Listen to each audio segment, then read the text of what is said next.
She should have died instead of my son. My own mother said that, in front of 24 decorated officers. Not a flinch, not a stutter. Just a statement of fact delivered between sips of Chateau Margaux at a charity gala she was bankrolling with blood money. Then she tapped her red lacquered nails against the crystal voice, dripping like a razor dipped in honey. Go ahead, princess. Tell the gentleman your cute little call sign from your helicopter squad. I'm sure it's something adorable they radio in when you're crying and begging to come home. 24 men wearing enough medals to plate a warship laughed. They laughed because the woman signing charity checks for their foundation told them to. My heart rate 60 beats per minute. Discipline does not permit bleeding in front of civilians. I locked my eyes onto hers.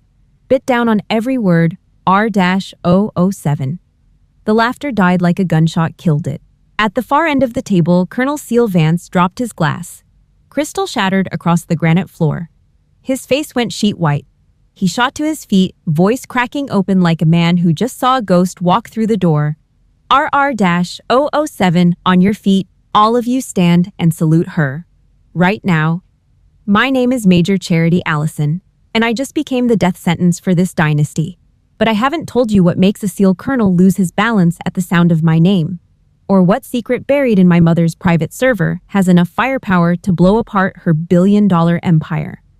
Hit like and subscribe so I can tell you the rest. Because nothing stopped at that dinner table. 3 seconds. That's how long the room stayed dead after I said it. 3 seconds of pure, uncut silence, the kind that only happens when power shifts hands and everyone in the room feels the floor tilt beneath their feet. Then Vance roared the order to attention, and 23 officers stood up by reflex. Muscle memory. Years of training overriding every social calculation in the room. Chairs scraped back against marble like rifle bolts, cycling. One man knocked over his water. Nobody looked at it. Evelyn sat frozen in her throne at the head of the table. For the first time all night, she did not control the oxygen in that room. Her fingers were still wrapped around the crystal stem, but the knuckles had gone pale. Victoria, my sister, the dutiful puppet, set her champagne down too hard. Liquid sloshed over the rim and bled across the white tablecloth like a wound nobody wanted to acknowledge. Vance walked straight toward Evelyn. His boots hit the floor with the weight of a man who'd carried 6 body bags and had them handed back alive. Do you know who this woman is? He didn't wait for an answer. He turned to the 23 R-007, a Dock Bay 2019. 6 men in my unit are breathing tonight because of her. 6 families still have fathers because this woman flew where no pilot was authorized to fly. Evelyn forced a smile. Damage control. She'd been running damage control since before I learned to walk. Colonel, I'm sure that...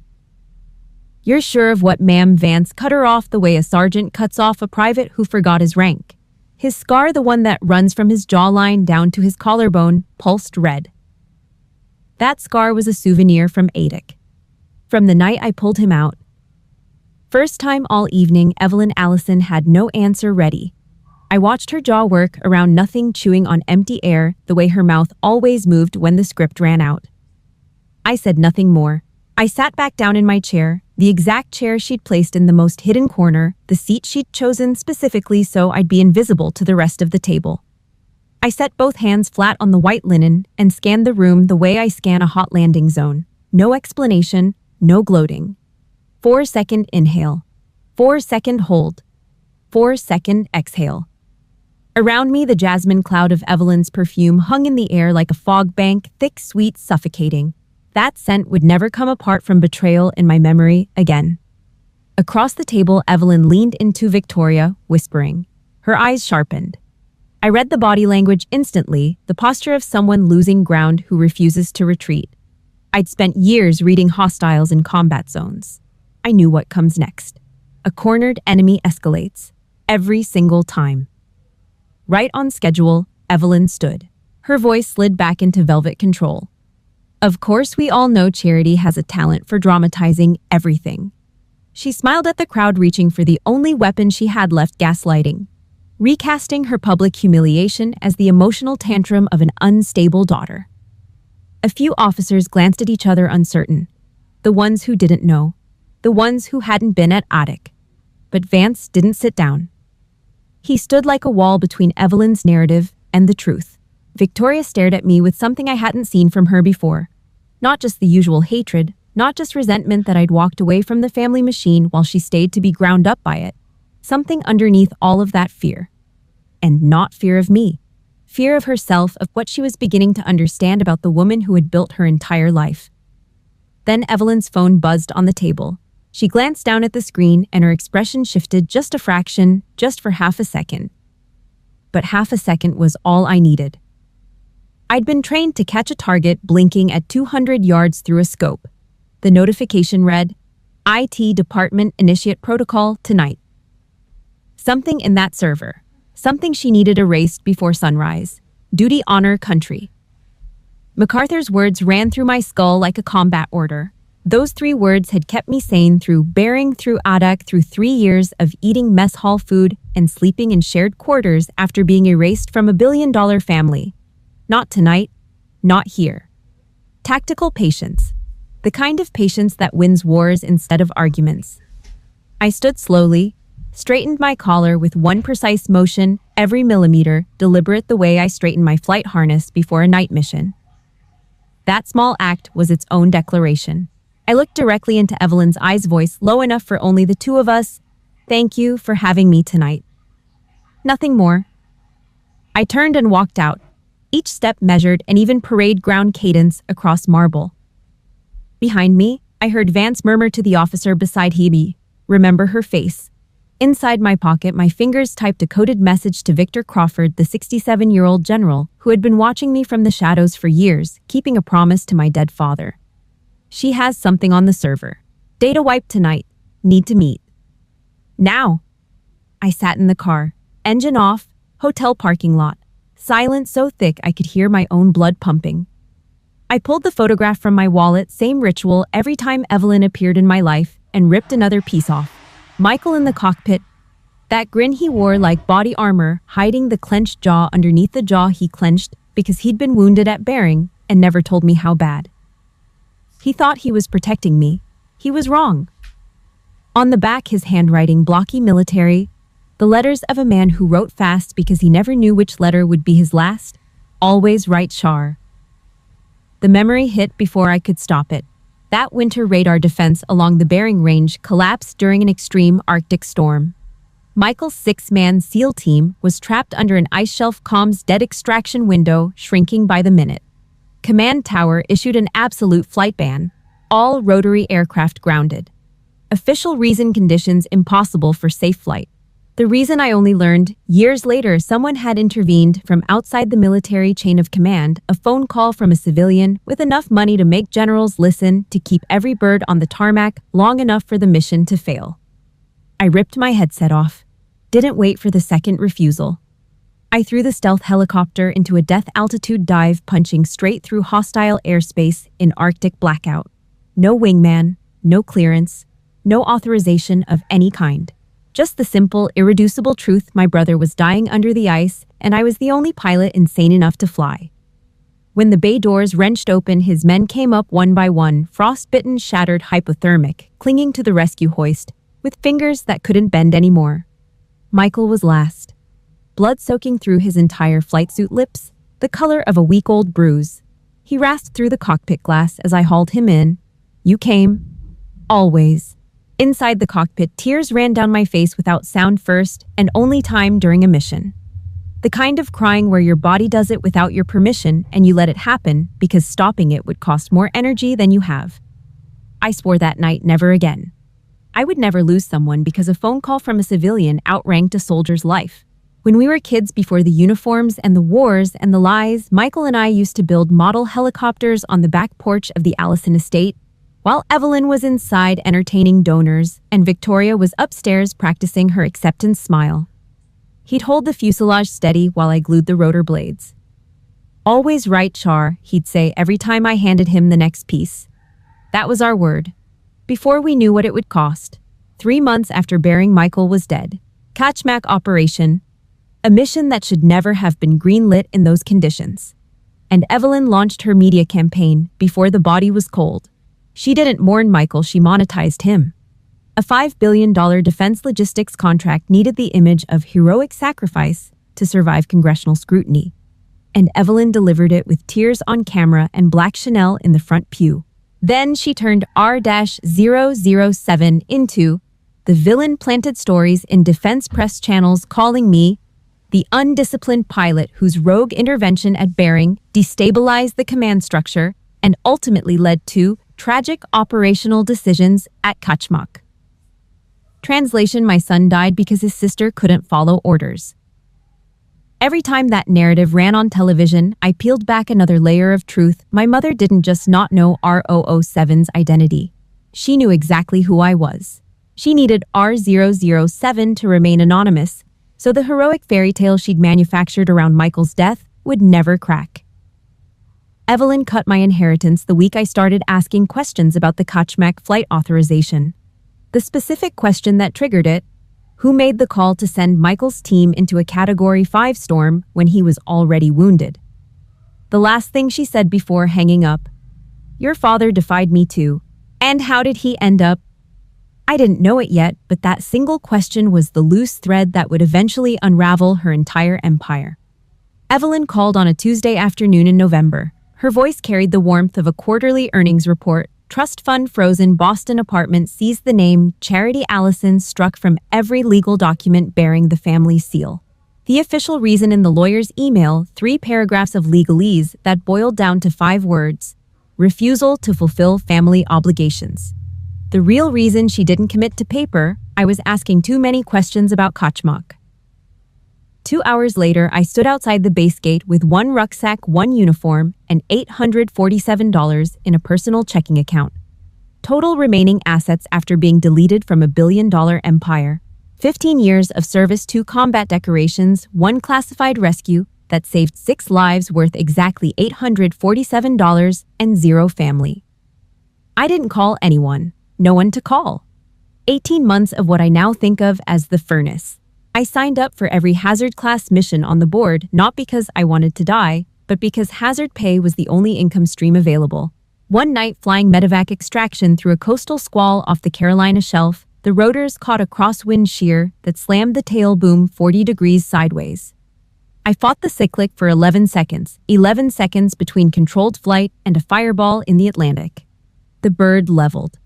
The casualty in the back lived. My hands didn't shake until 40 minutes after landing.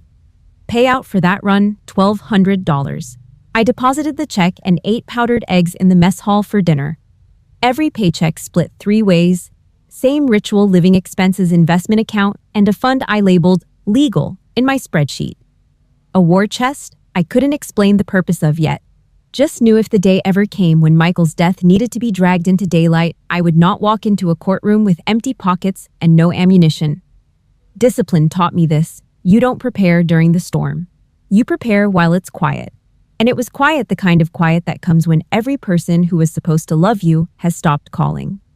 On Saturdays, I sat in the base library reading investment books written for people who had money. I had almost none. But I had time, discipline, and the kind of patience you develop when you've spent 12-hour shifts in a cockpit waiting for an extraction signal that might never come. I opened a brokerage account with $400 and started buying index funds the way some people buy lottery tickets, except I wasn't gambling. I was building a supply line for a war that hadn't started yet. The worst night in those 18 months wasn't the night I lost the money. The worst night was the magazine, mess hall table. Someone left it open to page 34. Evelyn Allison, black velvet dress, camera ready smile. Pearls that cost more than my annual salary, named Entrepreneurial Mother of the Year at a philanthropic gala in Manhattan. The article praised her for single-handedly raising 2 remarkable children after the sudden loss of her husband. The husband it called sudden loss was Colonel James Allison, my father, whose name the article didn't print, whose service record it didn't mention, whose sacrifice it scrubbed as cleanly as Evelyn had scrubbed mine. Erased from the family story, exactly the way I was being erased. I folded the magazine shut, set the food tray down, looked at my hands, calluses across both palms from the cyclic stick knuckles scarred from a rotor housing repair I'd done myself because the maintenance budget got cut. These were not the hands of an Allison heiress. These were the hands of a soldier earning $1,200 a night to stay alive. I walked outside into the dark. Tactical breathing, 4 and 4, hold 4 out until my heart rate came back to 60, and the urge to put my fist through a wall faded to something I could store in the back of my skull for later use. What you ought to be, what you can be, what you will be. 3 a.m. on the barracks rooftop, a cargo train horn blowing somewhere past the perimeter, the same low moan I heard every night. At this hour, the sound of the world moving freight while I stood still. I stared at the flat line of the base perimeter. Decision made, I would not run from the Allison name. I would make it mean something real, something Evelyn's money couldn't buy and couldn't kill. Next morning, I sat down with the unit finance officer and built a 5-year investment plan built entirely on military pay and hazard bonuses. Enrolled in an online military law program for weekends. Opened an empty file folder and wrote 2 words on the cover in black marker, Kachmak, underneath a second line, and father. Every time I questioned what I was doing alone at 2 a.m. reading case law, I turned over Michael's photo. Always right, Char. The answer was always, and now it included the man who came before him. 6 months after the inheritance was cut, a paper invitation arrived at the base. Not an email, actual cardstock, hand-addressed. Dinner. Signed, Victor Crawford. Location, a diner near the base, the kind of place where waitresses call you Hon, and the coffee never stops. I showed up 10 minutes late, standard practice, watching the entrance from across the street before walking in. Victor sat alone at a corner booth, drinking black coffee, wearing a plain canvas jacket. No medals, no insignia. A 67-year-old retired general who looked like somebody's quiet grandfather until you noticed his eyes never stopped scanning the room. When I sat down, he didn't ask how I was doing, didn't offer condolences, didn't waste a single word on small talk. He placed a photograph flat on the table between the coffee cups. 2 men in flight suits standing in front of a C-130, both grinning, both young enough to believe they'd live forever. One was Victor. The other was James Allison, the father I barely knew. The man Evelyn had erased from every family portrait. Your dad and I flew together for 3 years, before you were born. He asked me to keep an eye on you if anything went sideways. Victor's voice was sandpaper and gravel, the voice of a man who'd spoken orders over gunfire in Vietnam and never fully got the smoke out of his throat. I looked at the photograph for close to a minute. Victor didn't fill the silence. He sipped his coffee and waited the way only old soldiers wait, because they've learned that the quiet spaces between words are where the real conversations happen. How did he die? I finally asked. Victor's eyes went to the window. Rain on glass. Files sealed, classified mission. Then he turned back and looked me dead center.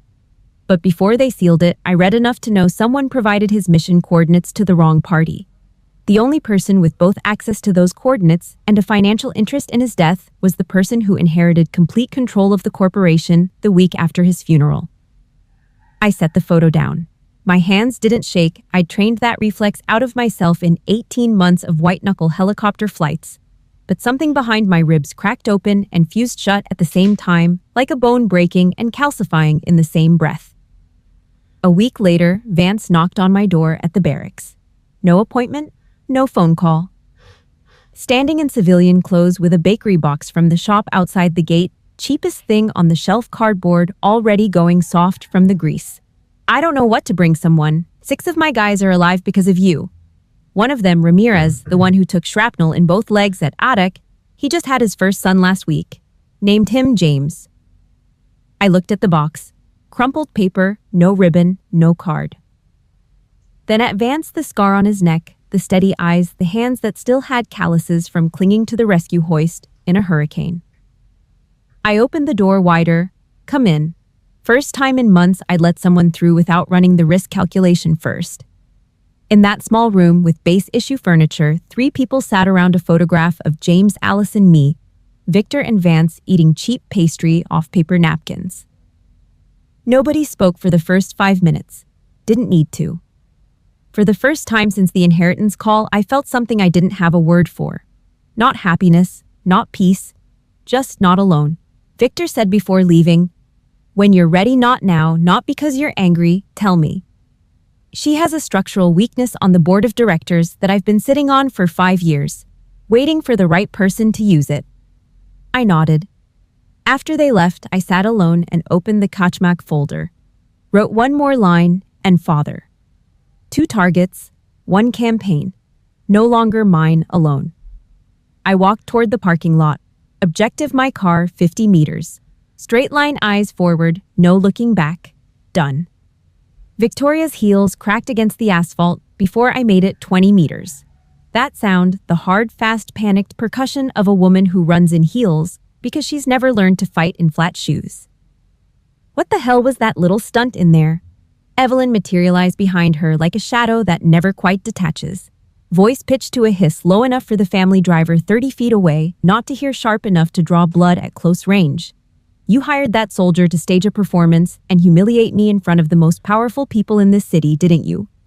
I kept walking, didn't turn. I didn't need to stage anything. That was respect the kind people who only count money will never understand. Victoria sprinted around to block my path. She planted herself next to the family. Rolls-Royce black-polished $250,000 monument to the kind of wealth that devours its own children. Her eyes blazed. Not anger. Panic. For the first time in her life, Victoria realized she had zero control over the situation unfolding in front of her, and the programming Evelyn had installed in her since childhood had no subroutine for this. You worthless! Victoria swung. The slap never landed. Special operations reflexes bypass the frontal cortex entirely. The muscles do the math before the brain finishes reading the input. I caught Victoria's wrist mid-arc, rotated the joint against its natural axis, locked her arm behind her back, and pressed her body flat against the Rolls-Royce side panel. One fluid motion. No excess force, no permanent damage. Just enough pressure to make her understand in her bones that she was completely and irreversibly outmatched. Victoria screamed a raw animal sound that echoed off the parking structure concrete. Evelyn's voice went shrill. Let her go right now. I didn't release. I leaned close to Victoria's ear. My voice came out low, flat, stripped of everything except information. I am Special Operations. You are a civilian. Don't ever swing at a uniformed service member unless you want to find out what happens next. I let go.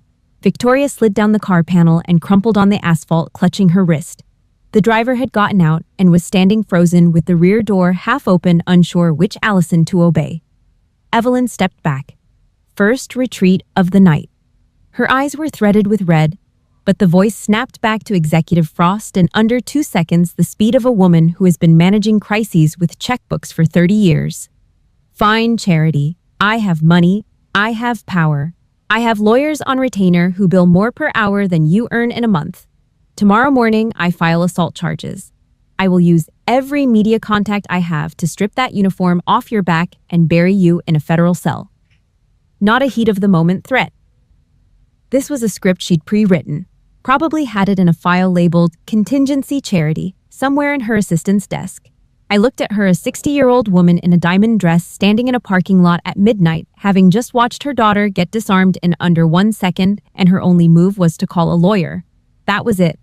That was everything Evelyn Allison had. Money and the people money could buy. Nothing else. That realization didn't make me angry. It made me cold in a way the parking lot air couldn't account for. I walked past her without another word. But as I did, her phone screen lit up again, a notification she didn't think to hide. IT department server wipe at 2 o'clock. On schedule. I didn't break stride, didn't alter my breathing. But inside my skull a countdown began. Server wipe at 0200 hours. Current time 2300. 3 hours. In the car, I powered up the encrypted phone and typed to Victor. Server being wiped at 0200. I need everything you have on the estate layout, right now. Phone down, ignition on. I was not driving back to base. 11:47 p.m. Driving through empty streets when the encrypted phone buzzed. Victor's file with one line. Read it, then call me back, bigger than you think. Pulled to the curb on a dark block. Opened the file by dashboard glow. My breathing stayed regular. Muscle memory, not just about Michael. Victor had unearthed documents from the board's sealed internal archives, the ones Evelyn thought she'd buried so deep that the only people who knew they existed were either dead or bought. 15 years ago, when James Allison was quietly separating his personal assets from Evelyn's corporate control. the first step in a divorce she would never allow. He sent a backup of the financial separation documents to Victor as a legal witness. The following week, James's classified mission coordinates were leaked to a hostile government. The ambush killed him and 2 other soldiers. The only person in the world who had access to both the asset separation paperwork and the classified mission intelligence, Evelyn Allison. She had her husband killed to keep the corporation intact. Then, 15 years later, she did it again. Michael Kachmak, a $2 million wire transfer to a corrupt regional commander. Same pattern, same motive, same woman. I didn't call Victor back immediately.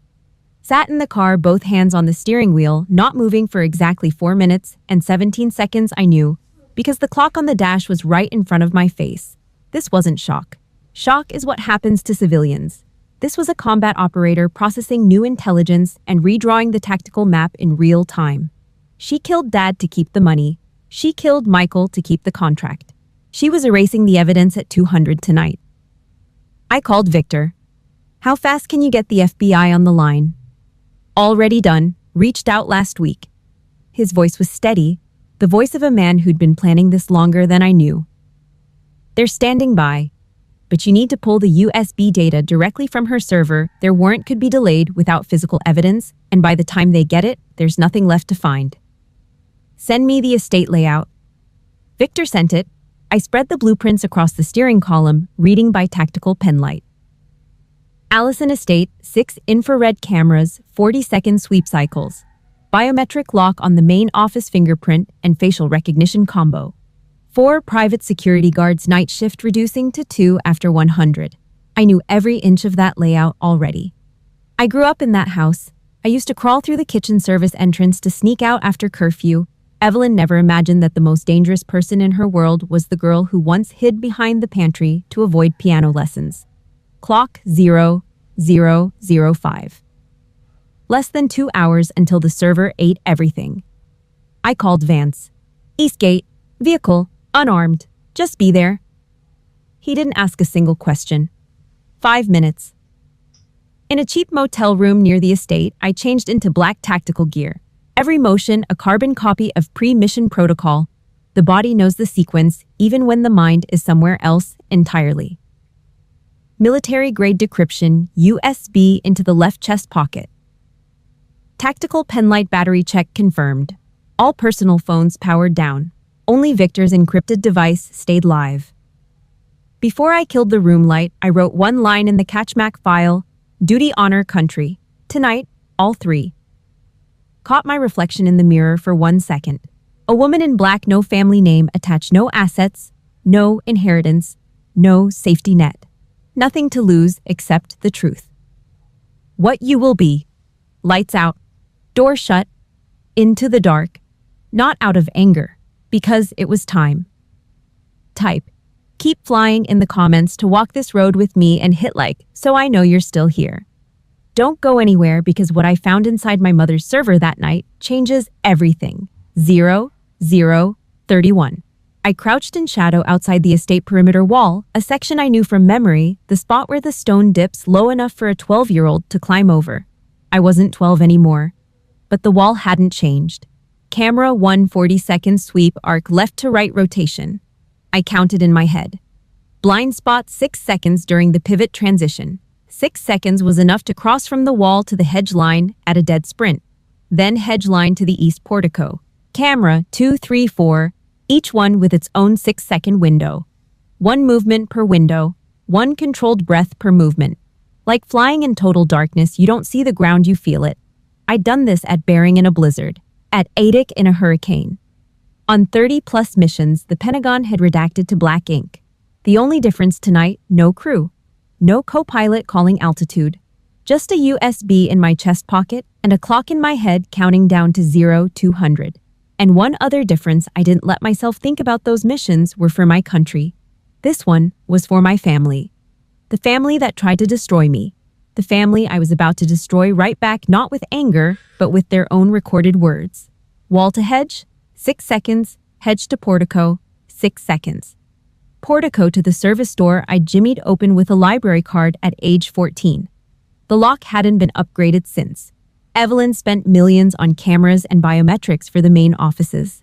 She never thought to reinforce the back entrance that a teenager had already beaten. The biometric lock on Evelyn's private office fingerprint plus facial recognition.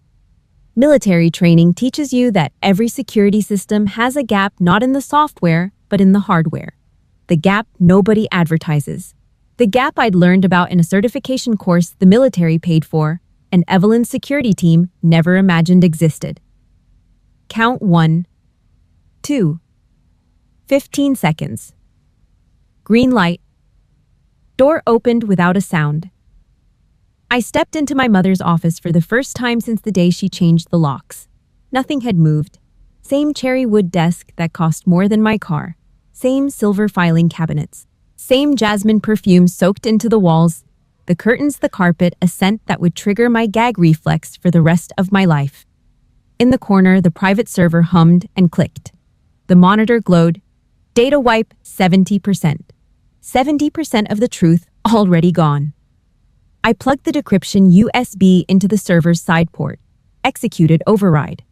The system stuttered progress bar froze at 70.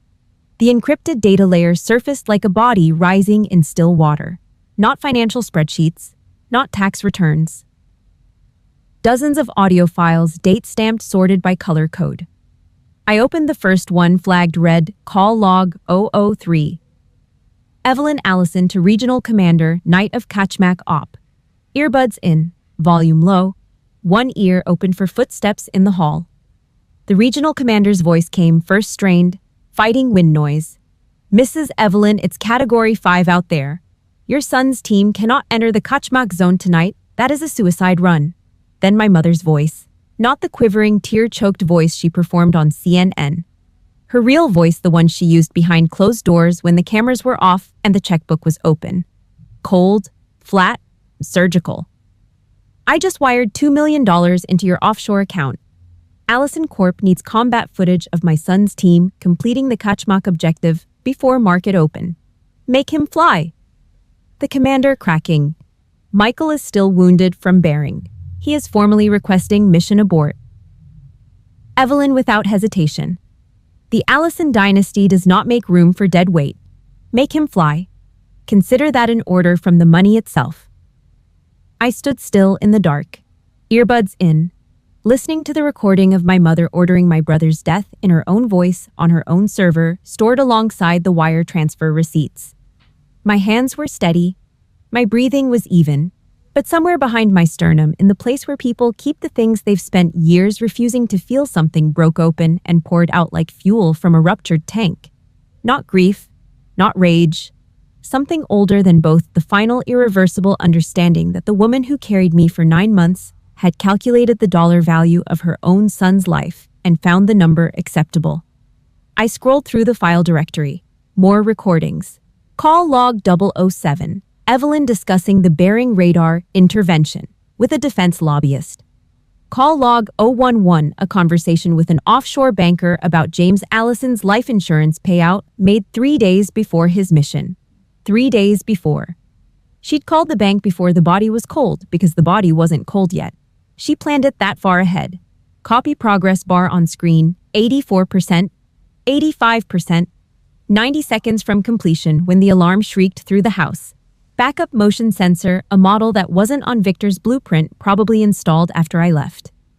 4 sets of heavy footsteps hammering down the hallway. I didn't pull the USB, raised both hands to shoulder height, standard non-hostile posture, but my eyes stayed locked on the screen. Copy 94%. 95%. The door crashed open, 4 private security guards, sidearms drawn. And behind them, framed in the doorway like the final act of a play she thought she was directing, Evelyn walked in. Silk nightgown, no makeup, and a smile, the kind of smile only appears on the face of someone who believes they've just caught the mouse in the trap. You walked right into it, Charity, breaking and entering, my own daughter. The lawyers are going to love this. 97%, 98%. Everything I need to bury you is right here in this room. 99%, 100%. Copy complete. I pulled the USB in the breath between her last word and her next one. closed my fist around it so tight the edges bit into my palm. Then from the hallway behind, Evelyn footsteps she hadn't heard because she'd been too busy savoring the moment Victor Crawford appeared in the doorway. Behind him, 4 FBI agents in full tactical gear badges, out warrant in hand. Mrs. Evelyn Allison, the Federal Bureau of Investigation has a warrant to search this estate and seize all digital storage devices. The smile dropped off Evelyn's face like something that had been hanging by a thread for 20 years. I looked at Victor, then at the USB in my hand, then at Evelyn. I just pulled your death sentence out of your own machine.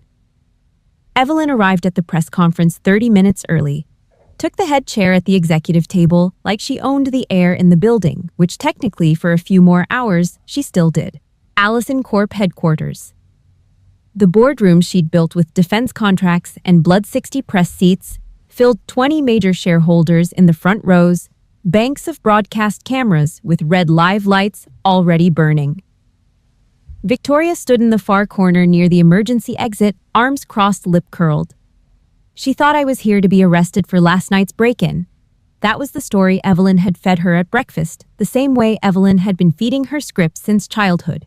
Evelyn's voice came through the podium microphone, dripping with the kind of authority that takes 30 years of unchallenged wealth to manufacture. Charity Allison, you have been formally removed from this family and this organization. Security escort her out. 3 corporate guards moved toward me.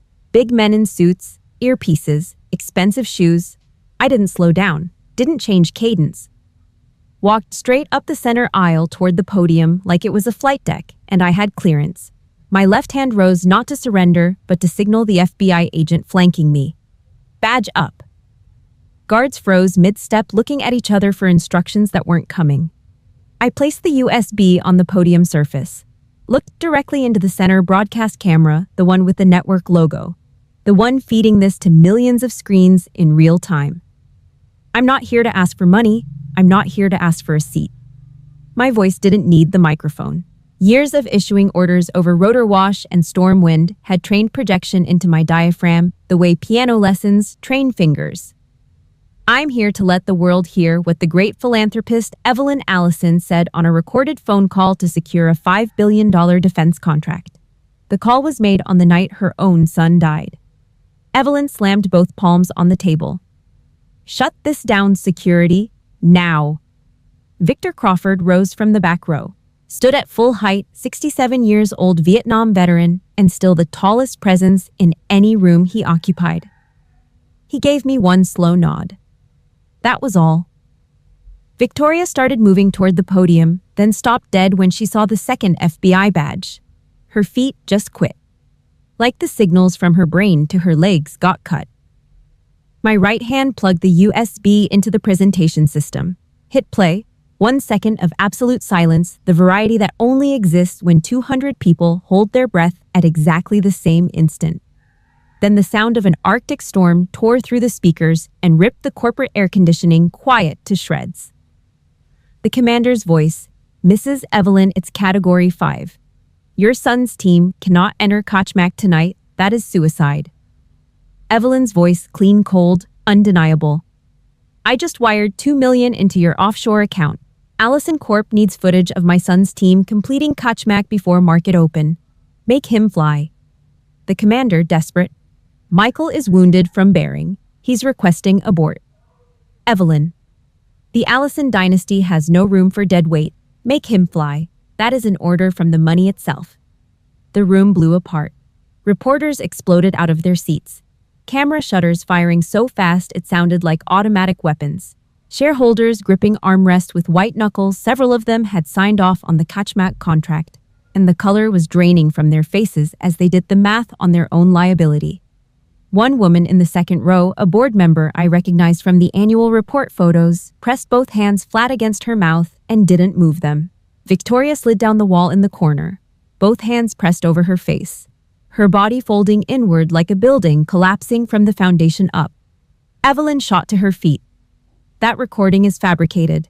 My daughter is mentally unstable. She's been discharged from... Play the second file, I said into the microphone. Didn't raise my voice. Didn't need to. The second recording, the offshore bank wire confirmation.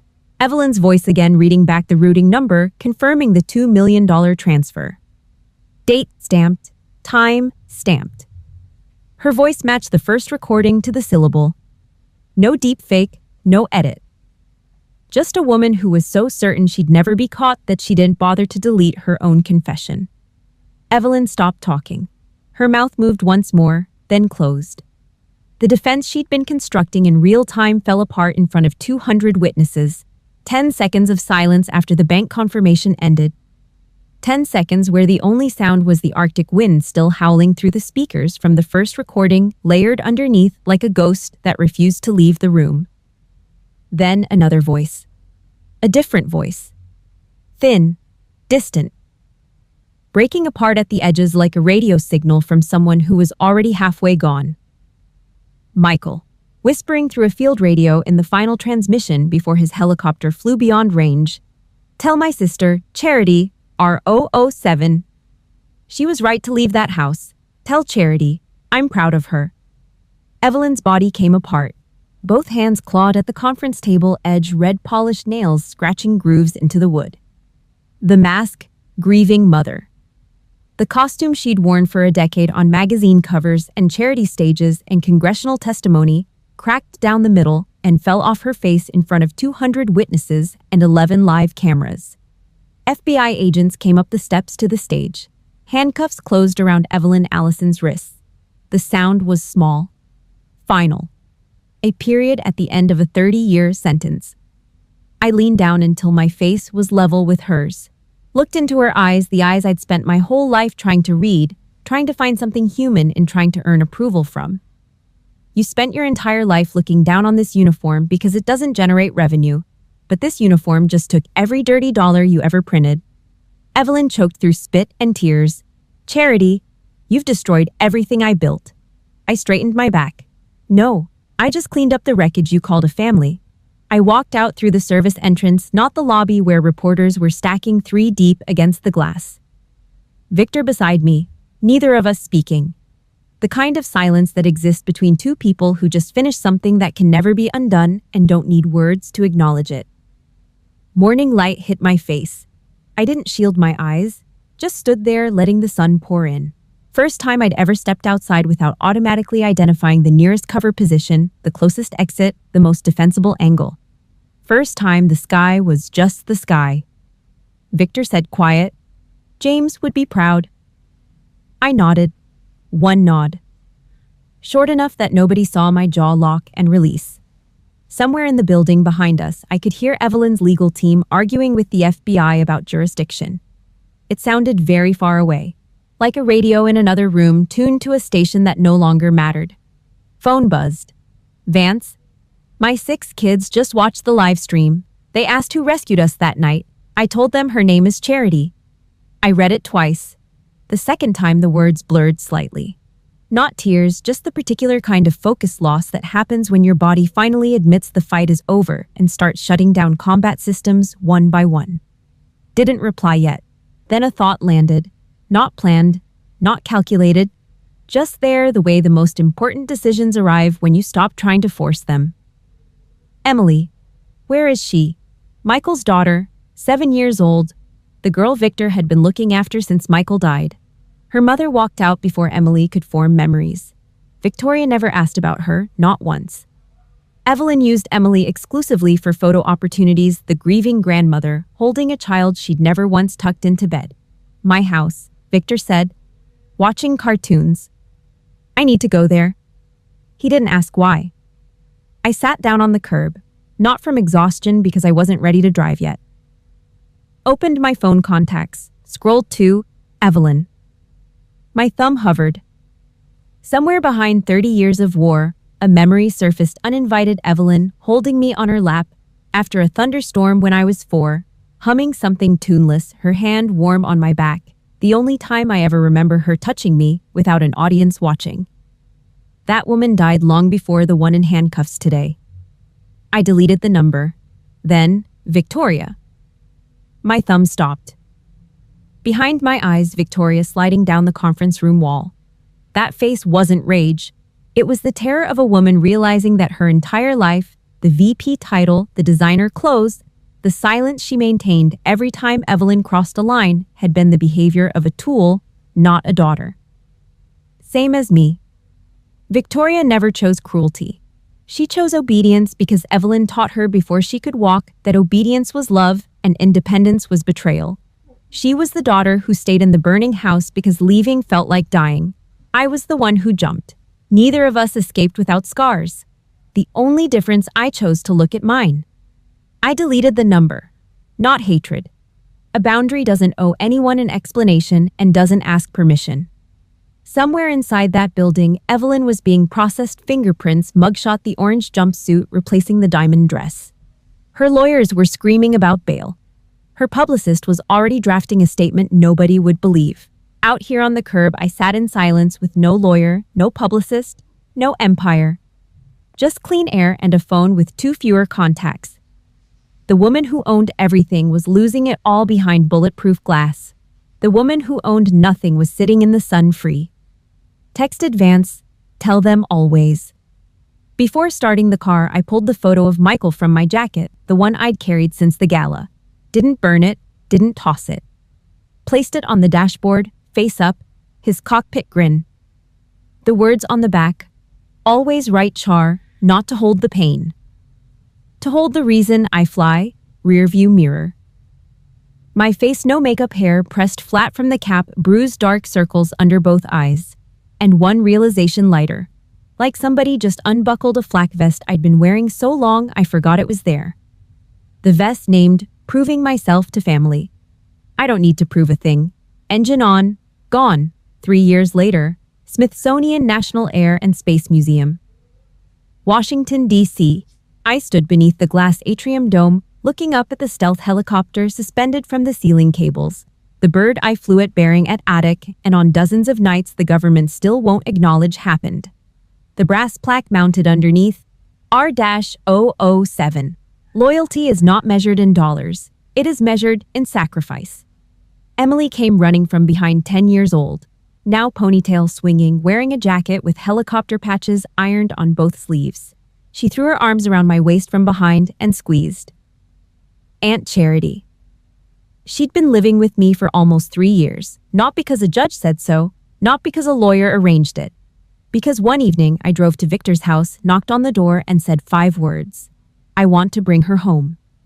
Victor didn't ask a single question. Victoria appeared near the museum entrance, blue supermarket uniform, no designer anything, no perfume. She stood at a distance, not close enough to speak, not far enough to pretend she wasn't there. She didn't apologize. Didn't ask for anything. Just looked at Emily with the eyes of a woman who understands that some doors close permanently and arguing with the lock won't help. I looked at Victoria for 1 second, then turned back to Emily. Not forgiveness, not forgetting, just the recognition that some people never choose to rescue themselves and there's no force on earth that can make that choice for them. The bruise on Victoria's wrist from that parking lot night had healed a long time ago. But I could see now Victoria's real wound was never on her wrist.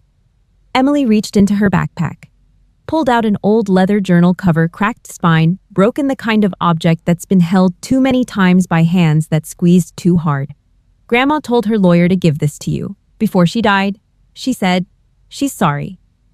Evelyn Allison died of a stroke in federal prison 6 months ago. No public service, no eulogy. Allison Corporation filed for bankruptcy in the first year after the scandal, nothing left to fight over, nothing left to inherit, nothing left at all. I opened the journal to the last page. The handwriting was shaking, not the crisp, commanding penmanship of a billionaire. The trembling scrawl of a woman who finally ran out of people to buy and walls to hide behind. You taught me that money cannot buy a life. My storm has passed. I'm sorry. I read it, closed the journal, stood still for one breath, then I slid it into Emily's backpack. Keep it, sweetheart. It's your grandmother's memory. Emily tugged my hand. Uncle Vance sent me a message. The military just finished a new helicopter. They don't use regular code numbers anymore. They named it R-007. I looked up through the glass dome. A formation of helicopters sliced across the Washington sky, cutting through morning light, sharp and absolute. 4 birds in diamond formation, rotors catching sunlight, the sound reaching us through the museum glass like distant thunder that carries no threat. Just power. Just purpose. People once used R-007 to mock me. The daughter thrown out of the dynasty because she wouldn't be a revenue generator. They turned my call sign into a punchline at a charity gala while a woman in a diamond dress laughed and 24 men laughed with her. Because that's what money buys, laughter on command. Now aircraft carry that designation as an oath. Not because of me. Because of what the call sign proved, that some things cannot be purchased, cannot be faked, and cannot be killed by people who only understand the language of money. Emily, quiet. Aunt Charity, can we come back here next year? I set my hand on her shoulder. For the first time in more years than I can count, I didn't calculate, didn't assess, didn't count my breathing. Every year, I said, every year we come back here. I have nothing but the truth and this uniform, but that was enough to rebuild everything. If this story touched something inside you, hit like and subscribe. And tell me who became your family, even though you don't share blood.